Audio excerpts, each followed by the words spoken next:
Dear Keith Michael, this took me a long time to do. I wanted to have the perfect words to say. I wanted to do you justice in showing people who didn't have the pleasure of meeting you how amazing you were. But I realized that I'm never going to have the perfect words. I was looking back at my interview that I did with you for my communications class, and one of the questions we had to answer was how we were feeling before the interview, how we were feeling after, and some fears that we had. And one of my answers to that was that I was worried I wouldn't do you justice. I was worried I wouldn't show your story well enough to the class. So when I reread that, figured might as well end things how we started and just try. We first met because of that interview, and you spent 3 hours of your day to talk to a total stranger for their class. You even offered for me to bring my little Remy, and you worked with us, and I am still so thankful for that. Your story got the attention of a room of high school students. They were all so interested, they were asking questions, and they were as inspired as I was. My teacher later told me that that was one of the best interviews she had ever heard, and I got an A for it, so thank you for that. Almost a year later, I got my service dog prospect puppy Ziva, and I knew there was no one else to work with other than you. And so we started working, and her love for you started immediately. Whether it was her as a puppy hiding underneath you from the other puppies, or her Keith time, as we called it at the beginning of every class.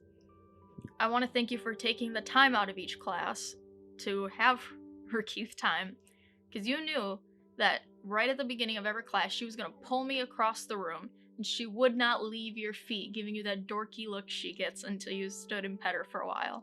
And you did. Every time. You spent so long of your class time, of everyone's class time, making her happy. And making my little baby girl happy makes me happy. You went beyond what any trainer would do. You weren't just a dog trainer. You were a real person, and you were a good person. You went out of your way to check in with me, to talk to me, to make sure things were good with Ziva and I. You were funny, you joked around with us, you formed a relationship with each one of us. And I think I can speak for the whole Wednesday night class when I say that you made a difference in our lives. You gave us not only a place to train our dogs, but you gave us a social time. You gave us a little break from the world. And man, was that class something, and I know you knew it too. You gave us a place where adults could act like children. Anything from starting a food fight with treats to racing each other around the room. You helped us with teamwork, also, while we just made fun of each other and tore each other apart. And you were so funny in the way you added to that. Your quiet humor and your little jokes you would do, or that priceless look you would get on your face when you would purposely confuse me and then just watch and laugh as I stood there in confusion, having no clue what was going on. You were so selfless and dedicated, not only to the dogs, but to people. And you could tell. You could really tell. You can't fake the type of dedication and the love that you had. And that is what really set you apart from anyone else. That is what got us all to care about you, and, not just the class. You weren't just a trainer to us. You were a person. You were a person we cared for and we loved.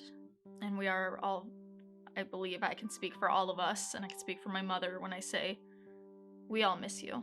And while Ziva and I have definitely been slacking in the training department lately, we're not going to let you down. Following a similar theme of this entire relationship, I'm going to do you justice.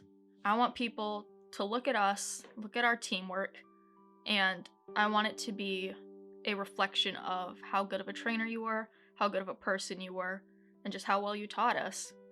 We're going to do this, not just for me, not just for her, but for you. So with that, I want to say thank you for everything. Thank you for your time, your patience, because you had a lot of patience, and just for being the selfless and great man that you were. My thoughts go out to your family, to all the other people who worked with you, to all the dogs you've touched, to the lives you've helped with your search and rescue work. I mean, you've done so much. You've been so selfless from what I could understand your entire life. And Thank you for allowing this random teenage girl to interview you one day and for continuing to help us grow together. Right, Ziva? I can tell she misses you. She knows. So, with that, thank you. Rest in peace.